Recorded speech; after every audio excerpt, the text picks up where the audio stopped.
Welcome everyone. आइए हम बढ़ जाते हैं अपने जर्नी के नेक्स्ट स्टेप की ओर। आज हम बात करने वाले हैं वर्ब से हमारे सेकंड क्लास पे, और आज का हमारा डिस्कशन होने वाला है नॉन फाइनाइट वर्ब्स पे। आज के इस सेशन में हम बात करेंगे पार्टिसिपल्स पे, जेरेंड पे और इन्फिनेटिव्स पे। आखिर क्या है ये नॉन फाइनाइट वर्ब और इनका एक सेंटेंस स्ट्रक्चर में कैसे यूज किया जाता है, कैसे पार्टिसिपल्स, जेरेंट और इन्फिनेटिव एक दूसरे से अलग है, और साथ ही साथ फाइनाइट वर्ब और नॉन फाइनाइट वर्ब में बेसिक डिफरेंस क्या होता है। आज के इस सेशन में हम ये पूरा डिस्कशन करने वाला है। तो चलिए शुरुआत कर देते हैं आज के इस जर्नी की, और देखते हैं आज का ये सेशन हमारी नॉलेज में क्या ऐड ऑन करने वाला है। चलिए शुरू करते हैं। सबसे पहले अगर मैं फाइनाइट वर्ब की बात करूं, थोड़ा सा हम बेसिक आइडिया ले प्रीवियस। तो लास्ट क्लास में हमने फाइनाइट वर्ब की बात की थी, और आज हम नॉन फाइनाइट वर्ब पे डिस्कशन करने वाले हैं। फाइनाइट वर्ब में हमने अलग अलग तरह की वर्ब्स पे बात की। वहां पे हमने एक्शन वर्ब्स की भी बात की, स्टेटिव वर्ब्स की भी बात की, हेल्पिंग वर्ब्स की भी बात की, मॉडल ऑक्सिलरी वर्ब्स को हमने डिस्कशन किया। हमने सारी की सारी वर्ब्स पे डिस्कशन किया। वो ऐसी वर्ब्स थी जो सेंटेंस के टेंस और सब्जेक्ट के अकॉर्डिंग चेंज होती थी। फाइनाइट वर्ब कैसी वर्ब है? नॉन फाइनाइट वर्ब की अगर मैं बात करूं, तो नॉन फाइनाइट वर्ब वो वर्ब्स हैं जो सेंटेंस के टेंस या सब्जेक्ट के अकॉर्डिंग चेंज नहीं होती। एक्चुअल में अगर हम देखें तो मैक्सिमम केसेस में, या ये कहिए कि हर केस में, ये वर्ब की तरह फंक्शन ही नहीं कर रही होती। ये किसी और पार्ट ऑफ स्पीच की तरह फंक्शन कर रही होती है। ये फंक्शन करती हैं एडजेक्टिव्स की तरह, ये फंक्शन करती हैं नाउन की तरह। अब कौन सी ऐसी नॉन फाइनाइट वर्ब हैं जो एडजेक्टिव की तरह फंक्शन करती है, और कौन सी ऐसी नॉन फाइनाइट वर्ब हैं जो नाउन की तरह फंक्शन करती है? आइए देख लेते हैं। सबसे पहले अगर मैं नॉन फाइनाइट वर्ब्स की बात करूं, तो a non finite verb, also known as a verbal, is the term used to describe a verb that is not showing tense। मतलब एक ऐसी वर्ब जो टेंस को शो करने का काम नहीं कर रही, that is known as non-finite verb। It is a verb form which is not acting like a verb but noun adjective। ये ऐसी वर्ब का कहीं ना कहीं फॉर्म है जो वर्ब की तरह फंक्शन नहीं कर रहा, मीनिंग वर्ब का रख रहा है लेकिन वर्ब की तरह फंक्शन नहीं कर रहा। ये वर्ब्स फंक्शन करती हैं एडजेक्टिव की तरह, नाउन की तरह फंक्शन करने का काम ये वर्ब्स करती हैं। There are three types of non finite verbs. Non finite verbs के कहीं ना कहीं थ्री टाइप्स हैं हमारे सामने। एक हमारा पार्टिसिपल का पार्ट हो गया, दूसरा जेरेंड, एंड थर्ड इन्फिनेटिव। ये हमारी थ्री नॉन फाइनाइट वर्ब्स है। आइए एक एक करके सबको जान लेते हैं कि इन्फिनेटिव का क्या फंक्शन है, जेरेंड का क्या फंक्शन है, पार्टिसिपल्स कैसे वर्क करते हैं। इन सारे ही पार्ट्स पे बात कर लेते हैं। सबसे पहले अगर हम बात करें पार्टिसिपल्स की, ये समझिए कि जितने भी पार्टिसिपल्स होते हैं, जितने भी पार्टिसिपल्स होते हैं, एक्ट एज एन एडजेक्टिव।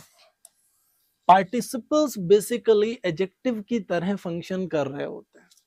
किसी भी स्ट्रक्चर में जब हम पार्टिसिपल का यूज करते हैं तो वो जनरली कैसे वर्क करते हैं? एडजेक्टिव की तरह फंक्शन कर रहे होते हैं।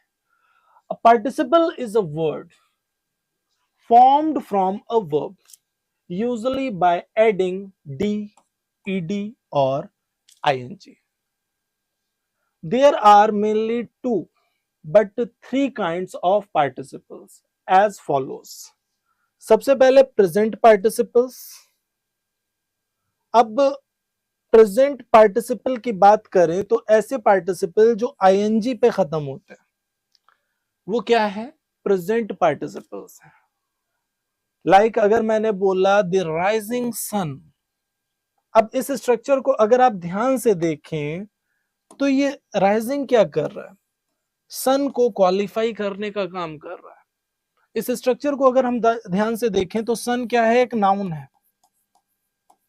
और नाउन को क्वालिफाई कर रहा है राइजिंग, तो राइजिंग क्या बना है, एक एडजेक्टिव बना, rising sun. The breaking news, अब अगर मैंने बोला द ब्रेकिंग न्यूज, तो ब्रेकिंग क्या है, न्यूज को क्वालिफाई कर रहा है, और न्यूज क्या है, अपने आप में नाउन है, और अगर न्यूज नाउन है तो ब्रेकिंग कैसे वर्क कर रहा है, एडजेक्टिव की तरह ब्रेकिंग वर्क कर रहा है। तो प्रेजेंट पार्टिसिपल क्या है, ऐसी वर्ब की फॉर्म जिसमें सबसे पहले आईएनजी का यूज होता है और वो एडजेक्टिव की तरह फंक्शन करे, ऐसी वर्ब की आईएनजी फॉर्म को हम प्रेजेंट पार्टिसिपल की तरह यूज करते हैं या प्रेजेंट पार्टिसिपल कहते हैं। अब अगर मैं आगे बात करूं past participle, the risen sun, the broken news. अब यहां पे अगर हम देखें, यहां पे ब्रेकिंग न्यूज था और यहां पे क्या है, ब्रोकन न्यूज है। यहां पे राइजिंग सन था, यहां पे क्या है, राइजिंग सन है। ये क्या है, पास्ट पार्टिसिपल है। बेसिकली पास्ट पार्टिसिपल वर्ब की ईडी फॉर्म होती है, थर्ड फॉर्म होती है। अब ईडी फॉर्म ही नहीं हमेशा, भाई थर्ड फॉर्म हम अलग अलग तरह से बनाते हैं, ईडी के साथ, कुछ वर्ड में डी के साथ, कुछ वर्ड में टी, ई एन और एन के साथ हम थर्ड फॉर्म्स फ्रेम करते हैं।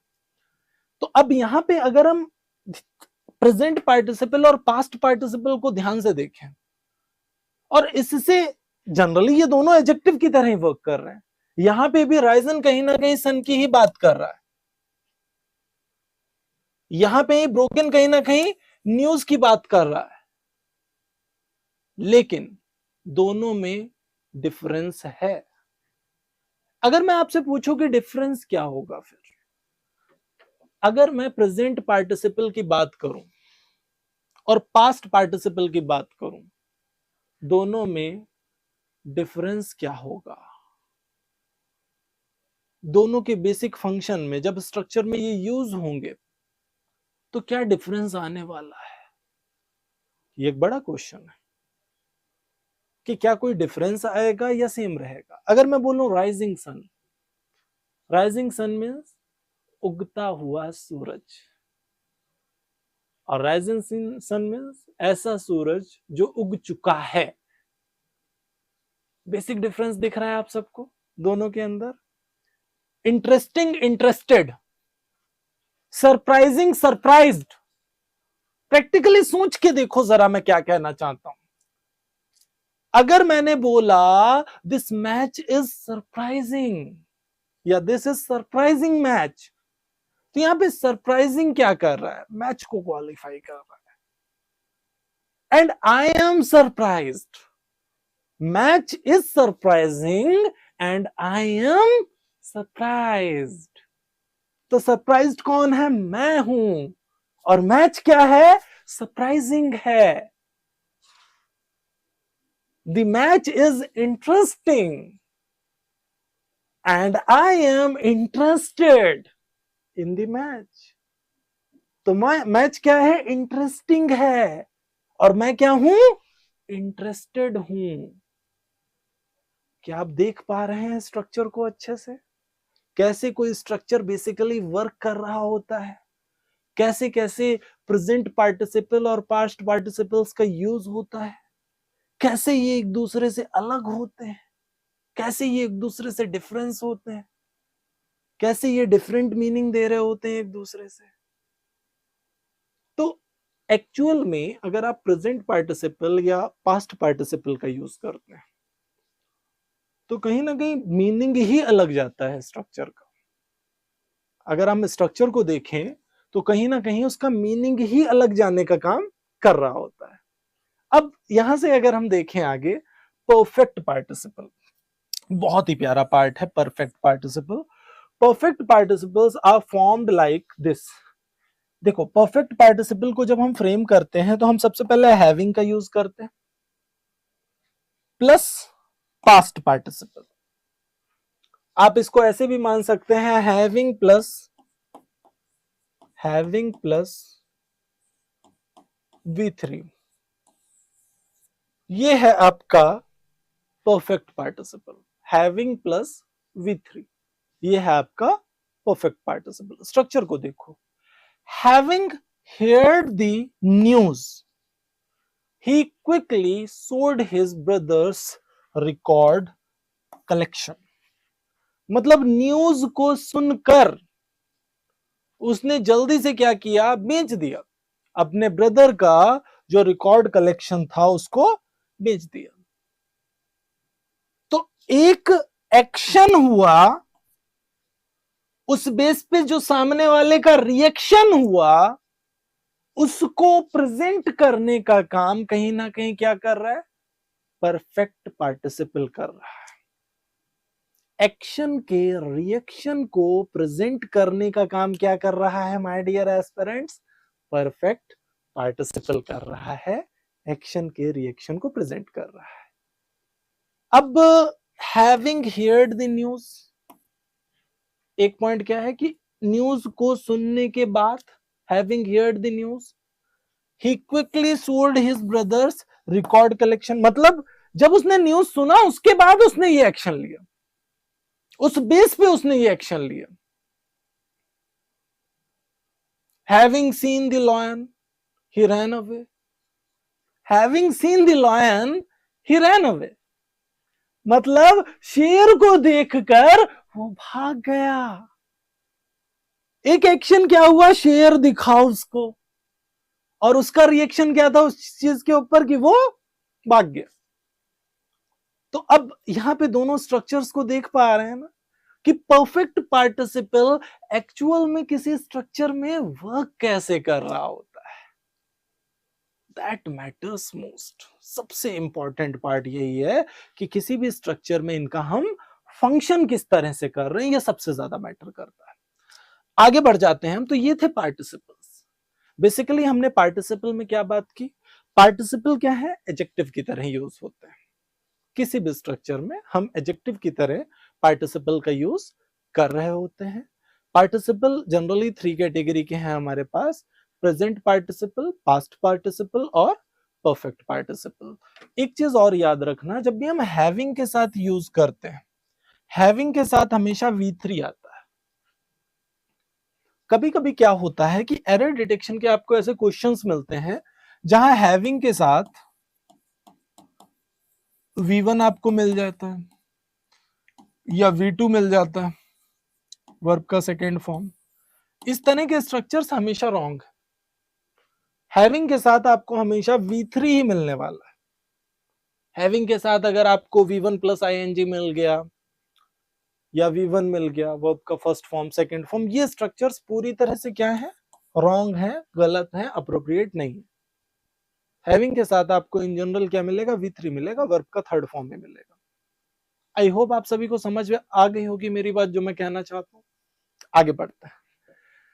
तो अब अगला पॉइंट क्या है, अगला पॉइंट है जेरेंड का। बहुत ही प्यारा पॉइंट है। जेरेंड हमने बचपन से पढ़ा है। सबसे पहले अगर मैं आपसे कहूं जेरेंड का मीनिंग क्या होता है, आपसे मैं अगर एक क्वेश्चन करूं कि जेरेंड का मीनिंग क्या होता है, what is the meaning of gerund, तो आप थोड़ा सा कंफ्यूज होंगे अंदर से कि सर मीनिंग जेरेंड का ये तो कभी पढ़ा ही नहीं है। हिंदी में क्या बोलते हैं जेरेंड को, हिंदी लैंग्वेज में जेरेंड को क्या बोलेंगे, हिंदी लैंग्वेज में आखिर जेरेंड को क्या बोलेंगे बताइए। बेसिकली देखो, ध्यान से समझना इस चीज को। जैसे ही हम जेरेंड का यूज करते हैं, जेरेंड का मतलब होता है क्रिया सूचक संज्ञा। क्रिया सूचक संज्ञा, ये हिंदी में बोलते हैं जेरेंड को। क्रिया सूचक संज्ञा का मतलब क्या हो गया, एक ऐसी क्रिया जो संज्ञा को सूचित करे, मीन्स एक ऐसी वर्ब जो नाउन की तरह फंक्शन करे। क्रिया सूचक संज्ञा, एक ऐसा नाउन जो मीनिंग रखता है वर्ब का, एक ऐसी वर्ब जो फंक्शन करती है नाउन की, ऐसे आप देख सकते हैं इसको, क्रिया सूचक संज्ञा। अब इसके नेम ने ही हमें यह बता दिया कि जेरेंड, जिसे हम वर्ब की तरह जानते हैं, वो एक्चुअल में वर्ब है ही नहीं, एक्चुअल में वो नाउन है, वर्ब की तरह दिखने में सिर्फ लग रहा है। लाइक आपने एक स्ट्रक्चर काफी सुना होगा, देखा होगा, smoking is injurious to health. अब ऐसे स्ट्रक्चर जब आप देखते हैं तो ऑब्जर्व करिए कभी, smoking is injurious to health, इस स्ट्रक्चर को देखिए, जरा ध्यान से समझिए। स्मोकिंग यहां पे सब्जेक्ट है, और अगर किसी भी सेंटेंस स्ट्रक्चर में, किसी भी सेंटेंस स्ट्रक्चर में कुछ भी अगर सब्जेक्ट या ऑब्जेक्ट की तरह आ रहा है, किसी भी सेंटेंस स्ट्रक्चर में कुछ भी अगर सब्जेक्ट या ऑब्जेक्ट की तरह आ रहा है, तो ये हमेशा क्या होगा, नाउन होगा या प्रोनाउन होगा। इन जनरल अगर हम देखें तो भाई सब्जेक्ट या ऑब्जेक्ट की तरह अगर कुछ भी फंक्शन कर रहा है तो वो नाउन होगा या प्रोनाउन होगा। तो अगर मैं बोल रहा हूं smoking is injurious to health, तो यहां पे स्मोकिंग क्या है, स्मोकिंग है सब्जेक्ट, और सब्जेक्ट तो वर्ब होगा नहीं, सब्जेक्ट क्या होगा, नाउन होगा। तो एक्चुअल में जो स्मोकिंग हमें वर्ब जैसा लग रहा है, वो वर्ब नहीं है बल्कि नाउन है, gerund. Playing is a good hobby, playing is a good hobby, playing क्या है, सब्जेक्ट है। जनरली हम प्लेइंग का यूज वर्ब की तरह करते हैं, like I am playing cricket. लेकिन अगर मैं ऐसा कुछ बोल रहा हूं, playing is a good hobby, इस स्ट्रक्चर में अगर हम देखें तो प्लेइंग कैसे वर्क कर रहा है, सब्जेक्ट की तरह वर्क कर रहा है, मतलब वो नाउन है, जीरेंड की तरह फंक्शन कर रहा है। अब थोड़े से स्ट्रक्चर्स को देख लेते हैं और जान लेते हैं जेरेंड के फंक्शंस को। सबसे पहले अगर मैं बात करूं the gerund as the subject of the sentence, सबसे पहले जेरेंड का यूज हम सेंटेंस के सब्जेक्ट की तरह करते हैं।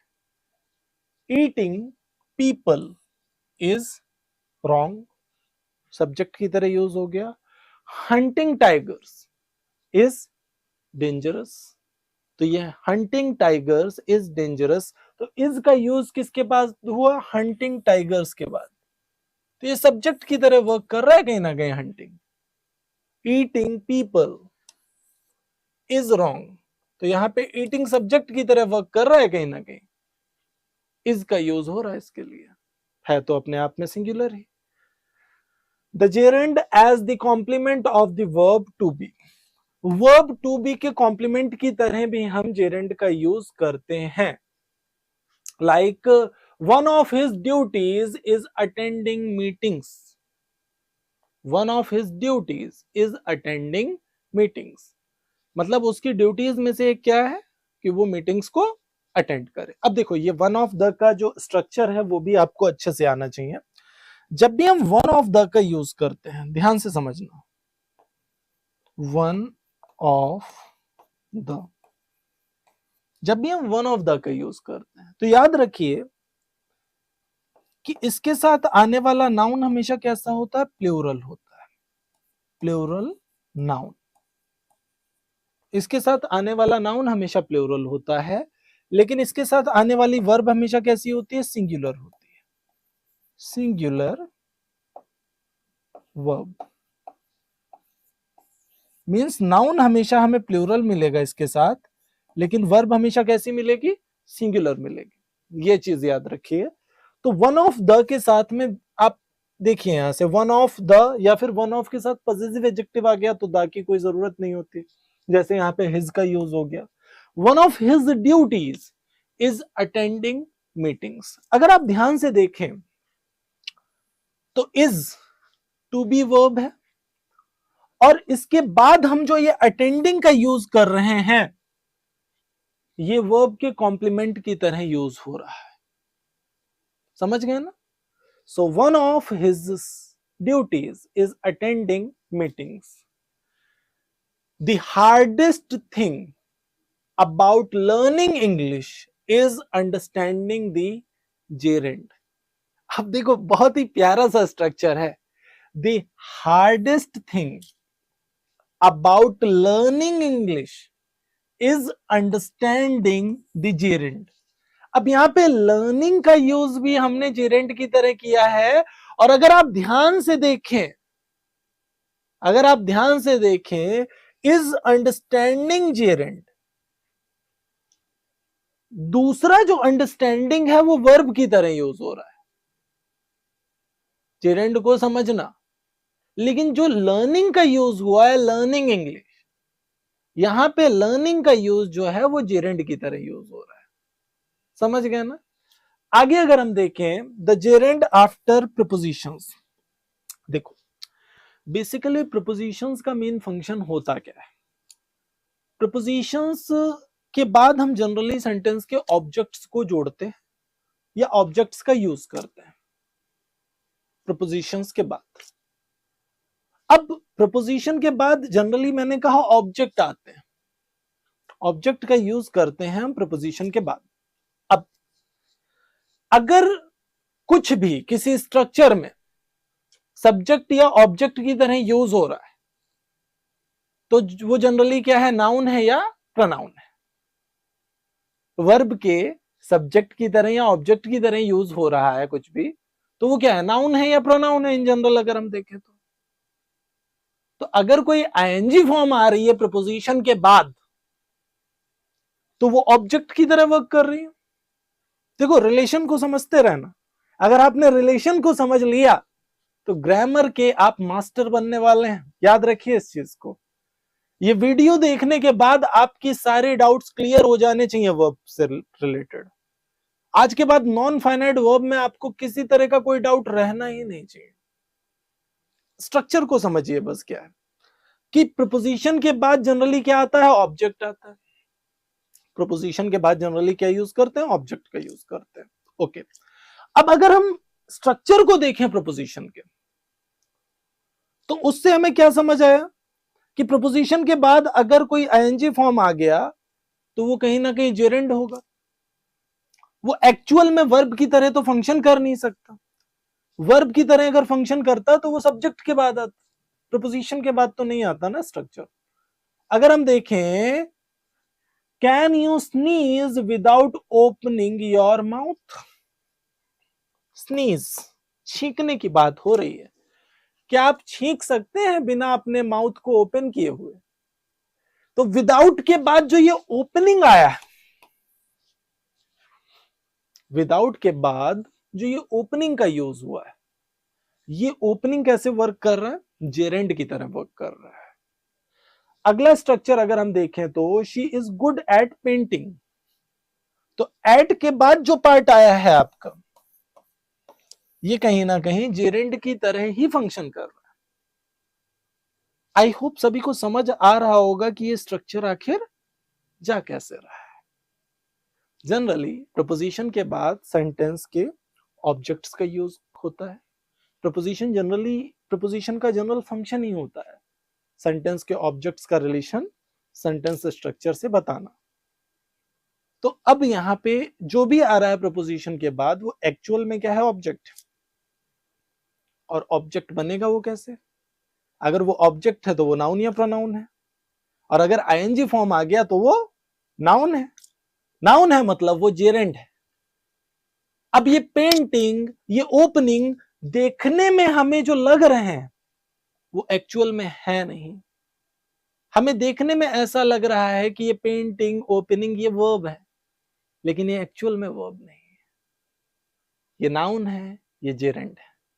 आगे बढ़ जाते हैं नेक्स्ट पॉइंट की ओर. अगला पार्ट है हमारा the gerund after phrasal verbs. Phrasal verbs के बाद हम जेरेंड का यूज कैसे करते हैं? Phrasal verbs are composed of a verb, preposition और एडवर्ब. फ्रेजल वर्ब्स कैसे हैं? वो कंपोजिशन है कहीं ना कहीं वर्ब के साथ जो प्रीपोजिशन का यूज हम कर देते हैं या एडवर्ब का यूज कर देते हैं, दैट इज. जैसे गिव अप का यूज किया, गिव अप मतलब छोड़ना या त्यागना होता है, तो उसके साथ भी हम जेरेंड का यूज जनरली करते हैं। When will you give up smoking? अब यहां पे अगर हम देखें, when will you give up smoking, इस स्ट्रक्चर को अगर आप ध्यान से देखें, इस स्ट्रक्चर को अगर आप बिल्कुल ध्यान से प्यार से देखें, तो आपने गिव अप के बाद में जो फ्रेजल वर्ब है, उसके बाद में आपने स्मोकिंग का यूज किया है, और यहां पे स्मोकिंग क्या है, स्मोकिंग जेरेंड की तरह फंक्शन कर रहा है। She always puts off going to the dentist. Put off का मीनिंग क्या होता है जरा बताओ। गिव अप का मतलब होता है छोड़ना, छोड़ना या त्यागना, त्यागना। और पुट ऑफ का मतलब होता है टालना, किसी भी चीज को टालना, पुट ऑफ करना, कुछ ऐसे आप रिलेट कर सकते हैं। So she always puts off going to the dentist, मतलब वो हमेशा टालती रहती है डेंटिस्ट के पास जाने को, मतलब वो डेंटिस्ट के पास जल्दी जल्दी नहीं जाती, उस वर्क को, उस काम को कहीं ना कहीं टालती रहती है। तो यहां पे ये जो गोइंग का यूज हुआ है, ये जो गोइंग का यूज हुआ है, ये भी अपने आप में क्या है, जेरेंड है। फ्रेजल वर्ब्स के बाद जैसे ही आपको आईएनजी फॉर्म मिले, तो समझ लो वो एक्चुअल में वर्ब नहीं है, जेरेंड की तरह यूज हो रहे हैं। आगे बढ़ जाते हैं अगले पार्ट की ओर। There are some phrasal verbs that include the word to as a preposition. For example, to look forward to take to accustom to get around to be used to. अच्छा, ध्यान से समझना, एक्चुअल में ये structure आपको बताना क्या चाहता है। एक्चुअल में ये स्ट्रक्चर ये बताना चाहता है कि ये जो स्ट्रक्चर्स हैं आपके, like to look forward to to take to accustomed to get around to और टू बी यूज टू, जब भी आपको इस तरह के स्ट्रक्चर्स मिल जाएं, अब आपको दिमाग में रखना है कि इनके बाद भले ही हमें टू मिल रहा है, लेकिन फिर भी आगे आपको जेरेंड का यूज मिलेगा, मतलब आईएनजी फॉर्म मिलने वाला है। ऐसा कुछ ये स्ट्रक्चर बताना चाहता है। Like I look forward to hearing from you. अब यहां पे लुक फॉरवर्ड टू का यूज हुआ है, लेकिन उसके बाद भी हमें आगे क्या मिल रहा है, जेरेंड मिल रहा है। ज्यादातर हमारे दिमाग में क्या रहता है कि टू के बाद तो वर्ब का फर्स्ट फॉर्म आता है, बिल्कुल आता है, ऑफ कोर्स सही है, लेकिन जब इस तरह के आपको कहीं ना कहीं स्ट्रक्चर्स मिले, फ्रेजल वर्ब्स मिले, तो समझ लो इनके बाद हमेशा हमें जेरेंड मिलेगा। ये याद रखने का पॉइंट है जो दिमाग में आपको रखना है। अब I look forward to doing it, I am used to waiting for buses. अच्छा, यहां पे यूज टू के केस में ध्यान से समझिए क्या है, to be plus use to, मतलब is am are was were के बाद जब भी आप यूज टू का यूज करते हैं, ध्यान से समझना, is am are was were के बाद जब भी आप यूज टू का यूज करते हैं, तो आगे आपको हमेशा वर्ब का आईएनजी फॉर्म मिलेगा। समझ गए ना, मींस अगर हम इज एम आर के बिना यूज टू का यूज करते हैं तो आपको वी1 मिलेगा, वर्ब का फर्स्ट फॉर्म मिलेगा, I used to go there, लेकिन I am used to going there, कुछ ऐसे स्ट्रक्चर जाएगा। आप समझ रहे हो मेरी बात, मैं क्या कह रहा हूं। आगे बढ़ जाते हैं, नेक्स्ट पॉइंट की ओर चलते हैं। अगला पार्ट है इन्फिनेटिव, बहुत ही प्यारा पार्ट है इन्फिनेटिव का। और इन्फिनेटिव क्या है, अगर मैं आपसे क्वेश्चन करूं कि इन्फिनेटिव का मीनिंग क्या होता है, तो शायद कंफ्यूजन होगा कि मीनिंग तो हिंदी में क्या बोल सकते हैं इन्फिनेटिव को, फिर से कंफ्यूजन आ गया। देखो, इन्फिनेटिव को हिंदी में बोलते हैं क्रिया अर्थक संज्ञा। इन्फिनेटिव को हिंदी में क्या बोलते हैं, क्रिया अर्थक संज्ञा। मतलब एक ऐसा नाउन जो मीनिंग रखता है वर्ब का, एक ऐसी संज्ञा जो मीनिंग रखती है क्रिया की, तो इसको बोलते हैं इन्फिनेटिव। एक ऐसा नाउन जो मीनिंग रखता है वर्ब का, that is known as infinitive. अब यहां पे अगर हम देखें, the infinitive has two forms. Generally infinitive आपका क्या होता है, 2+V1 होता है। 2+ वर्ब का फर्स्ट फॉर्म हम इन्फिनेटिव बोल रहे होते हैं। बेसिकली हम इन्फिनेटिव का यूज करते हैं 2+ बेस वर्ब हो गया, 2+ वर्ब का फर्स्ट फॉर्म, और साथ ही साथ बेयर इन्फिनेटिव का भी यूज करते हैं। बेयर इन्फिनेटिव क्या होता है? बेयर इन्फिनेटिव का मतलब होता है सिर्फ वर्ब का फर्स्ट फॉर्म का यूज, इसके पहले टू का यूज ना होना, that is called bare infinitive. Infinitive से भी कहीं ज्यादा इंपॉर्टेंट बेयर इन्फिनेटिव बन जाता है, क्योंकि कुछ केसेस ऐसे होते हैं जहां पे 2+V1 अच्छा लग रहा होता है, लेकिन उन केसेस में हम बेयर इन्फिनेटिव का यूज करते हैं।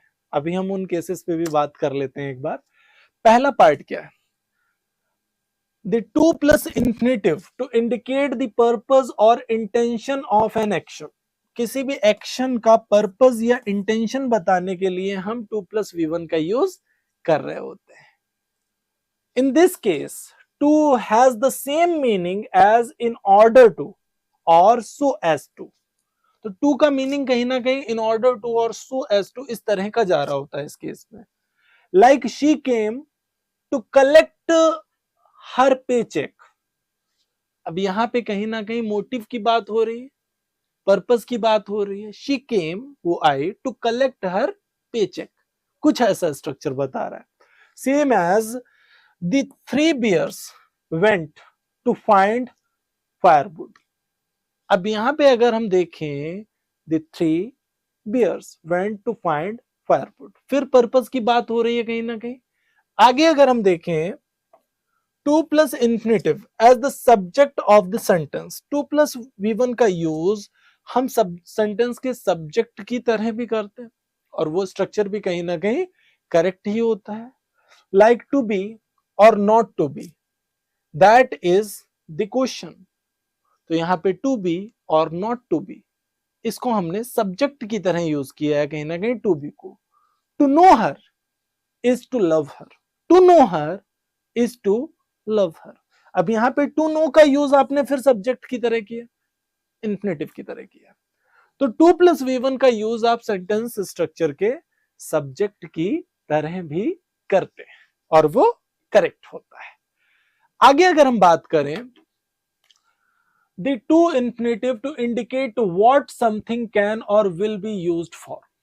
अब देखिए अगला पार्ट क्या है, कहीं ना कहीं कि 2+V1 का यूज आगे किस लिए कर रहे हैं? टू इंडिकेट समथिंग कैन और विल बी यूज्ड फॉर, मतलब कोई चीज हो सकती है या फ्यूचर में हो जाएगी, किस तरह से यूज, ये भी बताने के लिए हम इन्फिनेटिव का यूज करते हैं, 2+V1 का यूज करते हैं। In this pattern to infinitive follows a noun और प्रोनाउन। इस पैटर्न में क्या होता है कि 2+V1 क्या फॉलो करता है? कहीं ना कहीं नाउन या प्रोनाउन को। Like the children need a garden to play in, the children need a garden to play in. अब यहां पे चिल्ड्रन को जरूरत है किस चीज की? गार्डन की, जिसमें वो खेल सके, कुछ ऐसा सेंस है यहां पे। I would like a sandwich to eat। I would like a sandwich to eat।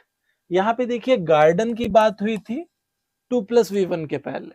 अगला क्या है? I would like a sandwich to eat। Like हम कहते हैं ना, would you like to have a cup of tea? Would you like to have a cup of coffee? No, no, I would like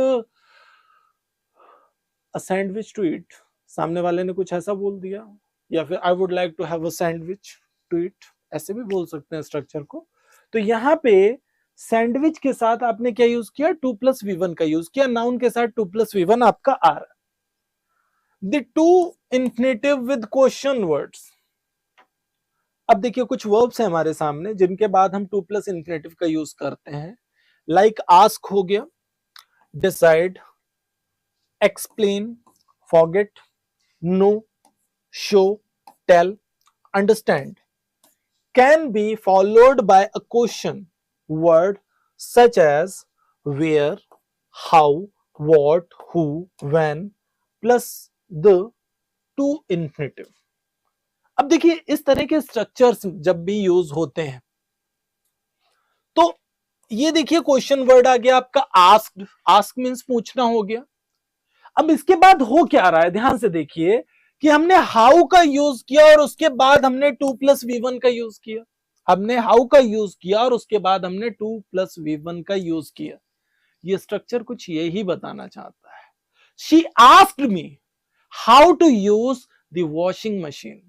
जब इस तरह के question words का use करते हैं या इस तरह की वर्ब्स का यूज करते हैं आप, ask, decide, explain, forget, know, show, tell, understand, तो इसके बाद आपको क्या मिलता है? क्वेश्चन वर्ड प्लस इंफिनिटिव मिलता है।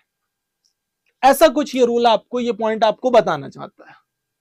लाइक पहला स्ट्रक्चर है हमारा she asked me how to use the washing machine. दूसरा स्ट्रक्चर है do you understand what to do. Do you understand what to do. अब इस स्ट्रक्चर को अगर हम देखें, do you understand what to do. अब अंडरस्टैंड के बाद आपने पहले व्हाट का यूज किया, उसके बाद टू डू लगाया। तो जब इस तरह की वर्ब्स आती हैं, एक बार राइट डाउन कर लेना पॉज करके, जहां भी ये वीडियो देख रहे हैं पॉज करके एक बार राइट डाउन कर लेना इन वर्ब्स को, क्योंकि ये काफी बार एग्जाम्स में आई हुई है। तो जब इस तरह के आपको वर्ब्स मिलती हैं तो इनके बाद आपको क्वेश्चन वर्ड मिलता है प्लस 2+v1 का फॉर्म मिलता है। चल आगे बढ़ते हैं, rules of the zero infinitive. अगला पार्ट काफी इंपॉर्टेंट है। मैंने आपसे पहले ही कहा कि इंफिनिटिव के लिए सबसे इंपॉर्टेंट पार्ट क्या है कि किस केस में हम बेयर इंफिनिटिव का यूज करते हैं, मतलब वर्ब के पहले टू का यूज नहीं करते। वो पार्ट काफी ज्यादा इंपॉर्टेंट बन जाता है। The bare infinitive after auxiliaries. Auxiliaries के बाद जनरली हम बेयर इंफिनिटिव का यूज करते हैं। Like she can't speak, she can't speak to you. जितनी भी मॉडल ऑक्सिलरी वर्ब्स होती हैं इन जनरल उनके बाद हम v1 का यूज करते हैं, 2+v1 का यूज नहीं करते। He should give her some money, तो शुड के बाद गिव आ गया, कांट के बाद स्पीक आ गया, ठीक है, बेयर इंफिनिटिव है। आगे अगर हम देखें the bare infinitive after verbs of perception. Verb of perception का यूज जब भी हम करते हैं उस केस में भी हम बेयर इंफिनिटिव का ही यूज करते हैं। अब वर्ब ऑफ परसेप्शन हमने स्टार्टिंग में जो फर्स्ट क्लास थी हमारी उसमें हमने वर्ब ऑफ परसेप्शन पे बात भी की और उसके एग्जाम्पल को भी हमने देखा गई, ठीक है। तो अब यहां से अगर हम देखें with verb of perception the pattern is verb plus object plus zero infinitive. पहले आपका वर्ब आएगा, फिर ऑब्जेक्ट, फिर जीरो इंफिनिटिव। लाइक ये हो गया आपका वर्ब, ये हो गया आपका ऑब्जेक्ट और ये हो गया आपका zero infinitive. Verb plus object plus zero infinitive. Like he सा हर फॉल फ्रॉम द क्लिफ। अब यहां पे अगर हम देखें उसने उसे देखा, चोटी से रिलेट कर रहा है ना, चोटी से या पहाड़ की जो चोटी है उससे गिरते उसने उससे देखा। तो यहां पे सा के बाद हमने हर का यूज किया, पहले ऑब्जेक्ट फिर bare infinitive fall. To fall अगर लगा देते तो ये गलत हो जाता structure. We heard them close the door. अब यहां पे अगर हम देखें we heard them close the door, अब हेयर्ड का यूज किया तो ये वर्ब हो गया हमारा, देम ऑब्जेक्ट हो गया और क्लोज, क्लोज यहां पे जीरो इंफिनिटिव की तरह वर्क कर रहा है कहीं ना कहीं, ठीक है। We heard them close the door, कुछ ऐसा स्ट्रक्चर गया हमारा। आई होप सभी को समझ आ रहा होगा कैसे हम जीरो इंफिनिटिव का यूज करते हैं। अगला केस क्या है जीरो इंफिनिटिव का है, the zero infinitive after the verb make and let. Make और लेट के बाद भी आप कहीं ना कहीं जीरो इंफिनिटिव का ही यूज कर रहे होते हैं। Like her parents let her stay out late. अब देखिए her parents let her stay out late, late के बाद आपने क्या यूज किया, स्टे का यूज किया। लेट हर टू स्टे गलत हो जाएगा। Let's go to the cinema, tonight, let's to go to the cinema, ये तो अपने आप में गलत है स्ट्रक्चर। तो लेट और मेक के बाद आप क्या यूज करते हैं, V1 वर्ब की फर्स्ट फॉर्म का यूज करते हैं, लेकिन उसके पहले टू नहीं लगाते।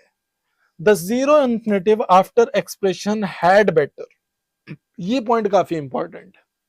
Pre as well as mains दोनों लेवल पे इससे क्वेश्चंस बन चुका है।